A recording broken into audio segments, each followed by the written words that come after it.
अक्टूबर 2017 महीने में social media पर एक ऐसा वीडियो वायरल हो रहा था जिसे जो कोई भी देखता था उसका कलेजा दहल उठता था। वीडियो में एक महिला पंजाब के जिला संगरूर के आम आदमी पार्टी के सांसद भगवंत मान को संबोधित करते हुए गुहार लगा रही थी कि वह बहुत ही गरीब परिवार से है। 1 साल पहले वह नौकरी के लिए सऊदी अरब के दवाबनी शहर आई थी। वह जहां नौकरी करती है उसे कई कई दिनों तक खाना नहीं दिया जाता। कमरे में बंद करके बाहर से ताला बंद कर दिया जाता है। इसके साथ ही बेरहमी से मारपीट भी की जाती है और इसके साथ बहुत सारी यातनाएं भी दी जाती हैं। महिला के कहने के अनुसार उसका पति है, बच्चे हैं, माँ है जो बहुत बीमार है, उनका ऑपरेशन होना है। वह अपने घर वालों के बीच में जाना चाहती है लेकिन उसे आने नहीं दिया जा रहा है। वीडियो में अपनी दुख भरी कहानी बयान करते हुए वह महिला पंजाब के लड़कों और लड़कियों से अपील कर रही थी कि वो भूलकर भी नौकरी के लिए सऊदी अरब ना आए, क्योंकि यहाँ न केवल शोषण किया जाता है बल्कि तरह तरह से प्रताड़ित भी किया जाता है। नमस्कार दोस्तों, मैं एडवोकेट आदि चैनल पर स्वागत करती हूँ और उम्मीद करती हूँ कि आप सब लोग स्वस्थ होंगे, सुरक्षित होंगे। दोस्तों, आज की कहानी हम जानें, लेकिन उससे पहले अगर आप अपने इस परिवार में नए हैं या अभी तक आपने चैनल को सब्सक्राइब नहीं किया है तो सबसे पहले आप चैनल को सब्सक्राइब कर लीजिए और इसके साथ ही बेल आइकन प्रेस करना ना भूलें फर्दर नोटिफिकेशन के लिए। और इसके साथ ही कहानी में लास्ट तक बने रहें और कहानी के बारे में आपकी क्या राय है कमेंट करके ज़रूर बताएं, क्योंकि आपकी राय बहुत इम्पॉर्टेंट है। और इसके साथ ही आज आपका समय नहीं लेते और जानते हैं कि आज की पूरी कहानी क्या है। किसी तरह निकलकर वह स्थानीय थाने भी गई थी, लेकिन पुलिस ने उसकी मदद करने के बजाय उसे धमकाकर वापस भेज दिया, जहां उसकी जमकर पिटाई की गई और इस तरह वह फिर उसी घर में आ गई। अपनी दुख भरी कहानी सुनाने के बाद वह महिला सांसद भगवंत मान को संबोधित करते हुए कह रही थी, भगवंत मान साहब, मेरी मदद कीजिए। मैं यहाँ बहुत दुखी हूँ। मैं यहाँ मुसीबत में फंसी हूँ। मुझे यहाँ आए 1 साल हो गया है और मैं 1 साल से जुल्म सह रही हूँ। आपने होशियारपुर की एक लड़की की मदद भी की थी, उसे यहाँ से निकलवाया था और उसी तरह मुझे भी निकलवाइए। मैं आपकी बेटी की तरह ही हूँ। मुझे पता नहीं था कि मेरे साथ इस तरह से होगा। यहाँ मुझे कई कई दिनों तक खाना नहीं दिया जाता, मेरे साथ मारपीट की जाती है। मैं सऊदी अरब के दवाबनी शहर में रहती हूँ। मैं यहाँ नौकरी करने आई थी, लेकिन यहाँ पर आकर मैं बुरे तरीके से फंस गई हूँ। अब आप किसी तरह मुझे यहाँ से बाहर निकलवाएं। अगर आपने मुझे यहाँ से नहीं निकलवाया तो मैं मर जाऊँगी। मुझे ये लोग मार डालेंगे और मैं अपने बच्चों के पास वापस आना चाहती हूँ। मेरी माँ का ऑपरेशन होना है, वह बहुत बीमार है। अपने शरीर पर लगी चोटों की ओर इशारा करते हुए वह आगे कह रही थी, देखिए मेरे साथ किस तरह से मारपीट गई है। जगह जगह से खून निकल रहा है।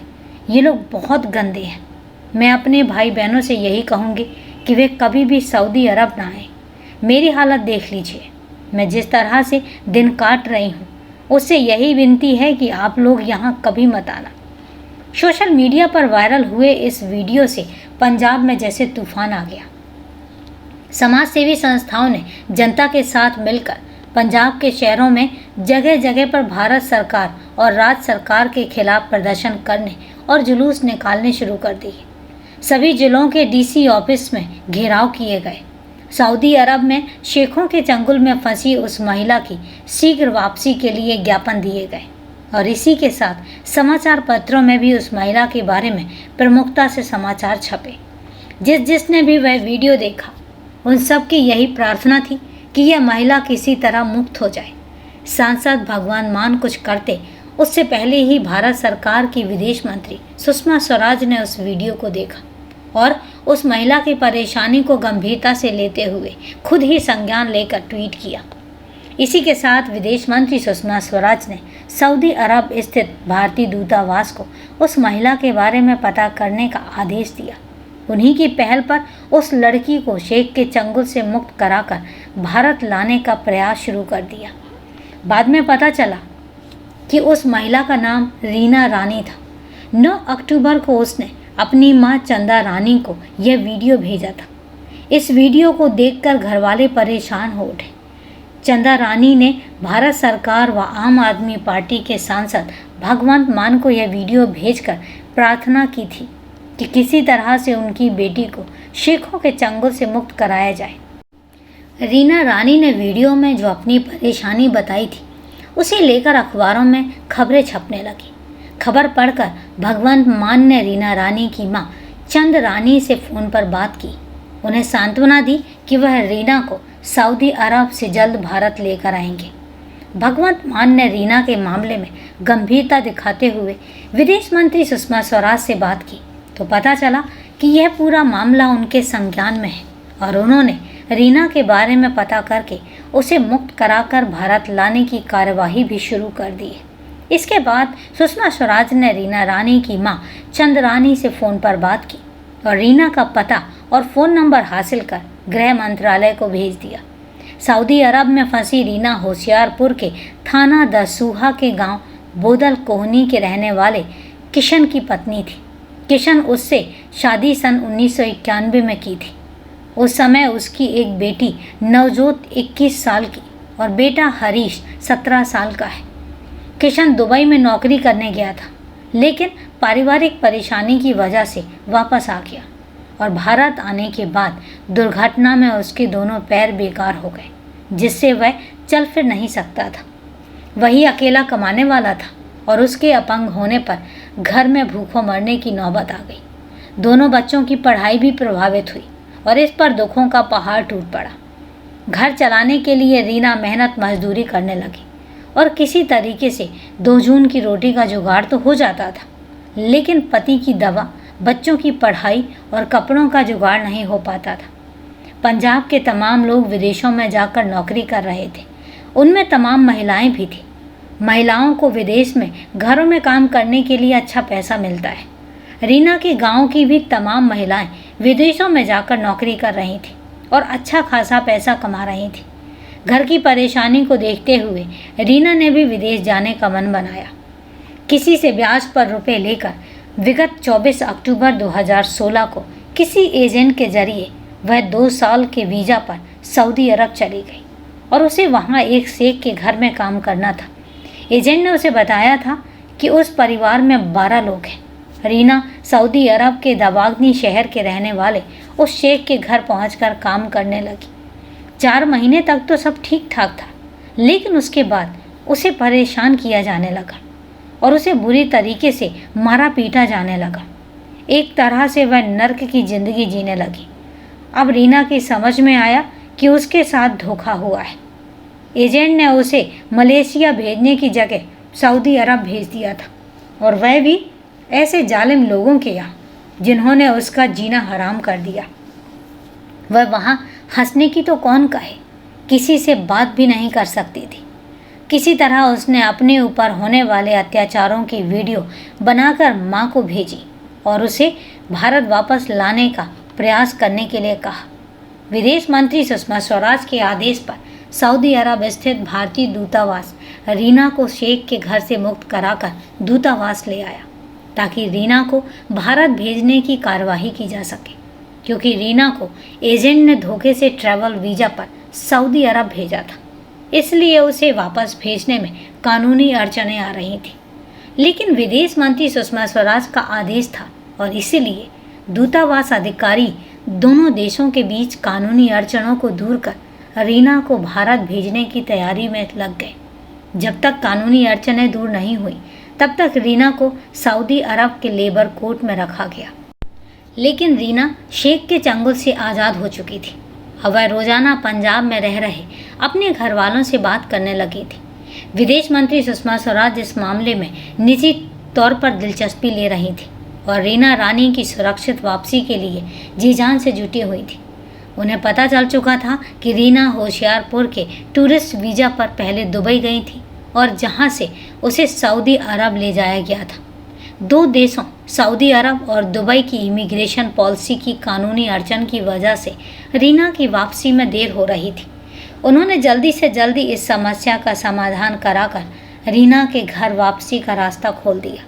इस तरह से 17 नवंबर 2017 को रीना सऊदी अरब से सकुशल भारत आ गई 18 नवंबर की शाम रीना अपने घर पहुंची। घर वालों ने गले लगकर रोते हुए उसे अजीब सा सुख मिल रहा था। उसने लोगों से जो अपनी आप बीती बताई वो कुछ इस प्रकार थी। अपने घर को गरीबी से उबारने की चाहत में रीना 16 अक्टूबर 2016 को सऊदी अरब पहुंची थी। शुरू में तो 3-4 महीने तक सब ठीक रहा, लेकिन उसे 25,000 के वेतन पर जहां ले जाया गया था, लेकिन उसे 25,000 की जगह 15,000 रुपये ही वेतन दिया जाता था। इसके बाद उसे परेशान किया जाने लगा। वो इंसान को इंसान नहीं मशीन समझते थे और रीना से 20-20 घंटे काम करवाते थे और वो काम में जरा सी ढील होने पर जानवरों की तरह पीट देते थे। कई दिनों तक खाना नहीं देते थे और उनकी यातनाओं से तंग आकर उसने कई बार आत्महत्या करने का मन बनाया, लेकिन परिवार और माँ के बारे में सोचकर वो हिम्मत नहीं जुटा पाई। किसी तरीके से उसने बच्चों से वाईफाई का पासवर्ड लेकर अपनी परेशानी की वीडियो बनाई और व्हाट्सएप के जरिए माँ को यह वीडियो भेज दिया और उसी की बदौलत वह वहाँ से मुक्त हो सके। वीडियो भेजने के कुछ दिनों बाद सऊदी पुलिस रीना को खोजते हुए पहुंची। शेख के घर की एक लड़की ने रीना को अंग्रेजी में समझाने की कोशिश की कि पुलिस उसे भारत ले जाने आई है, लेकिन शेख ने नहीं जाने दिया। इसके बाद 2 बार फिर पुलिस आई, लेकिन उसे नहीं भेजा गया और अंत में 16 नवंबर को पुलिस आई और उसे ज़बरदस्ती अपने साथ ले गई और इसके बाद सारी कार्रवाई पूरी करके उसे भारत वापस लाया गया। तो दोस्तों, ये है दिलचस्प कहानी भी है, दर्दनाक कहानी भी है और ऐसा लगता है कि बाहर की चकाचौंध भरी दुनिया में जो लोग गुम हो जाना चाहते हैं, जो लोग बाहर जाकर पैसे कमाना चाहते हैं, वो एक बार ये ज़रूर सोच लें कि अगर अच्छी जगह नौकरी मिल जाती है तो स्वर्ग है, वरना अगर कहीं गलत जगह फंस गए तो नर्क है और इसके बाद जो भुगतना पड़ता है उसकी तो कहें ही क्या। लेकिन दोस्तों, ये हकीकत है। तो कहानी को लास्ट तक सुनने के लिए आपका तहे दिल से धन्यवाद। अब कहानी के बारे में आपकी क्या राय है कमेंट करके ज़रूर बताएं और अब सिलसिला शुरू होता है आपके कमेंट्स और मेरे जवाब का। तो मेरे पास जो सबसे पहला कमेंट आया है वो है एज यूजुअल सुषमा जी का, जो हमेशा ही फर्स्ट आती हैं और परिवार की बहुत जिम्मेदार मेंबर भी हैं। तो उन्होंने कमेंट किया है, सच में रोंगटे खड़े कर दिए स्टोरी ने। तो थैंक यू वेरी मच, आप स्टोरी को इतने ध्यान से और इतने सेंसिटिवली सुनती भी हैं और उस पर रिएक्ट भी करती हैं। तो आपके रिएक्शन के लिए, आपके बहुत अच्छे कमेंट के लिए थैंक यू वेरी मच। ऐसे ही सपोर्ट करते रहें और परिवार के एक जिम्मेदार मेंबर बने रहें। Thank you very much Sushma ji. इसके साथ ही अगला कमेंट मेरे पास आया है सुखप्रीत जी का और सुखप्रीत जी ने लिखा है कि कहानी अच्छी लगती है। तो thank you very much Sukhpreet ji कि आप जुड़े रहते हैं, लेकिन मैं पहली बार आपका कमेंट पढ़ रही हूँ और मैं हमेशा चाहूँगी कि आप ऐसे ही रेगुलर कमेंट करते रहें। Thank you very much.